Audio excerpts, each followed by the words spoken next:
আসসালামু আলাইকুম।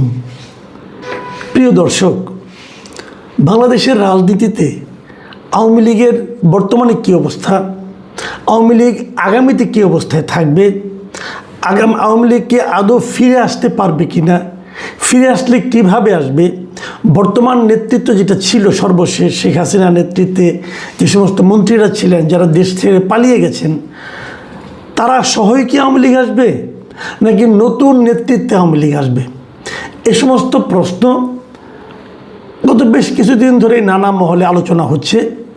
অনেকে প্রশ্নগুলো করছে, কেউ ব্যাখ্যা দিচ্ছে।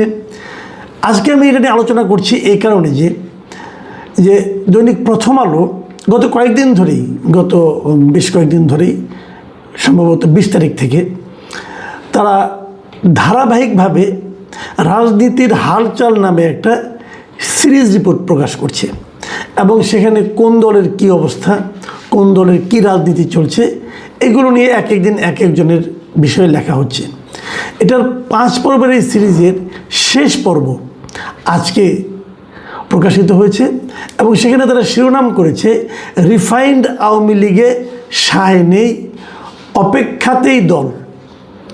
মানে বলতে চাচ্ছে তারা এই কথা যে তারা আওয়ামী লীগের যে নতুনভাবে আওয়ামী লীগকে গড়ে তোলার এবং আগের নেতৃত্বকে বাদ দিয়ে যে আওয়ামী লীগকে গড়ে তোলার যে একটা কথা মাঝখানে শোনা গিয়েছিল, সেটা হচ্ছে না আসলে। মানে আওয়ামী লীগের বর্তমান নেতৃত্ব সেটা চাচ্ছেন না, তারা বরং আর আওয়ামী লীগেরও চাচ্ছে না। আওয়ামী লীগের বক্তব্য তারা আগের নেতৃত্বেই দল চায় এবং তার জন্য তারা অপেক্ষা করতে রাজি আছে।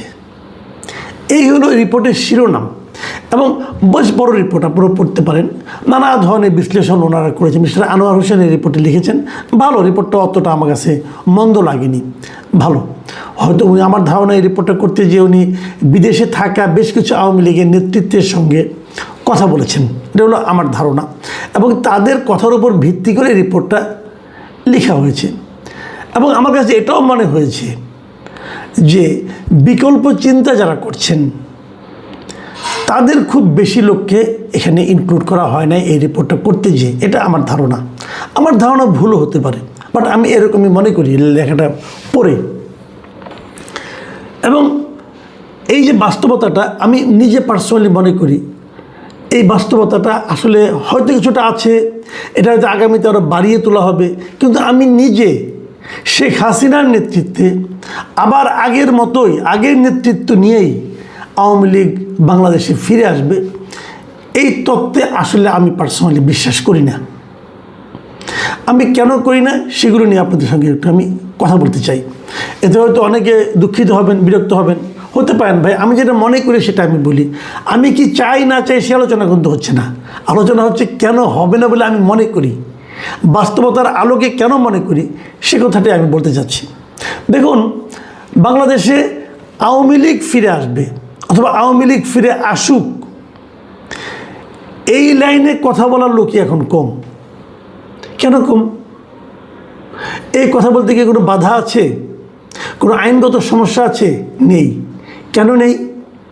নেই এই কারণে সাধারণ মানুষকে, তারা মনে করে যে সাধারণ মানুষকে হয়তো এই কথাটা খাওয়ানো যাবে না, সাধারণ মানুষ হয়তো জিনিসটাকে এভাবে পছন্দ নাও করতে পারে, অথবা এই ধরনের কথাকে যারা অপছন্দ করবে তারা এই মুহূর্তে সমাজে বেশ পাওয়ারফুল, তাদের দ্বারা হয়তো যিনি বলবেন তার ক্ষতিও হতে পারে।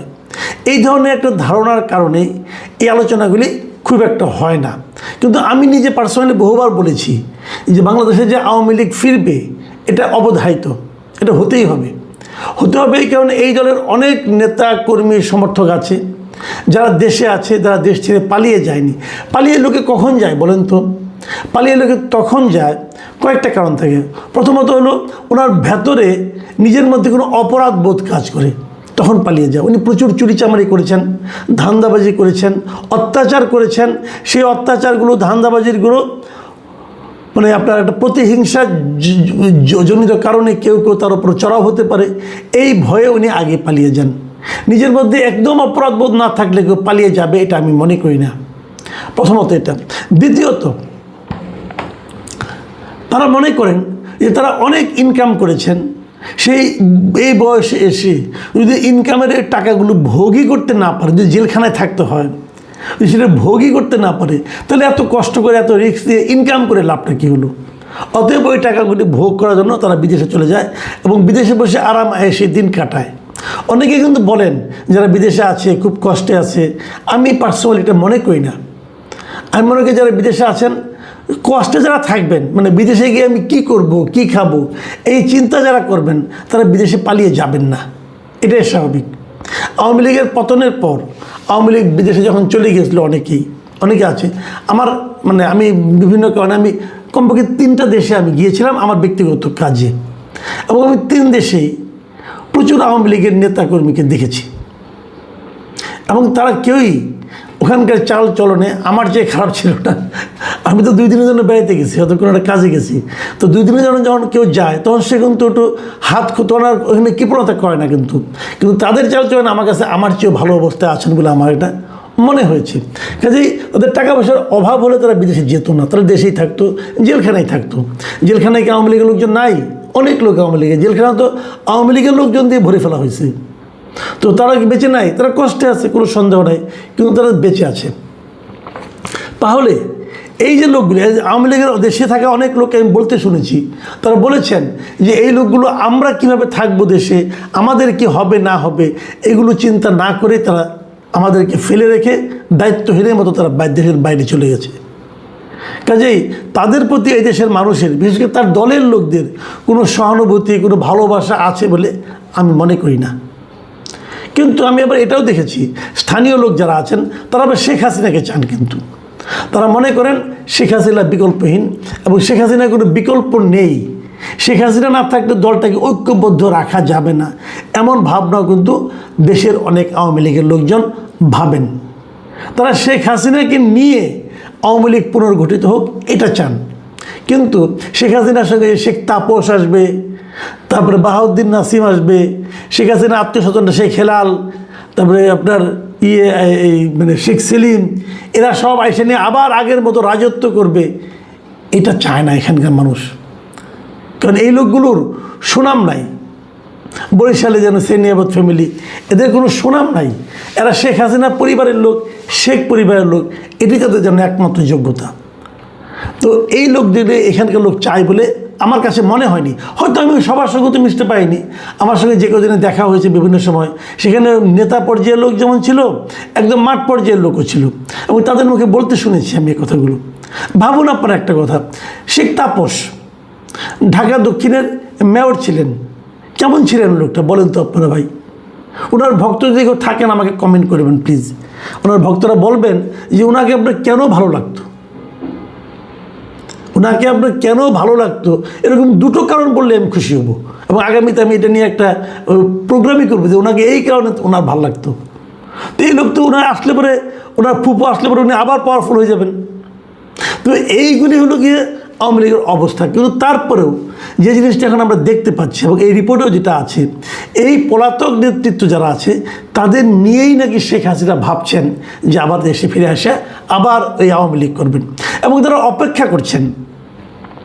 কখন অপেক্ষা করছেন? দেশের অবস্থা কখন খারাপ হবে, মানে বিএনপি কোনো একটা ভুল করবে, বিএনপির সঙ্গে জামাতের কোনো একটা সমস্যা হবে, দেশে আন্দোলন তৈরি হবে, সেই আন্দোলনের ফাঁকে আওয়ামী লীগ চলে আসবে। এই ধরনের ভাবনাও তো এক ধরনের নেতিবাচক ভাবনা, এই ধরনের ভাবনাও তো একটা খারাপ ভাবনা।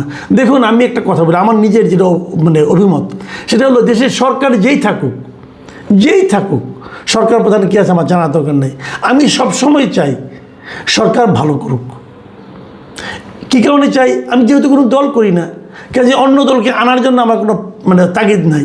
আমার হিসাবটা হলো যদি সরকার খারাপ থাকে, যদি সরকার মানে আপনার করাপ্ট হয়, যদি সরকার অন্যায়কে প্রশ্রয় দেয়, যদি সরকার দলীয় লোকদেরকে ফুলে ফেপে কলা গাছ, আঙুল ফুলে কলা গাছ হওয়ার সুযোগ করে দেয়, তাহলে ক্ষতিটা হয় জনগণের।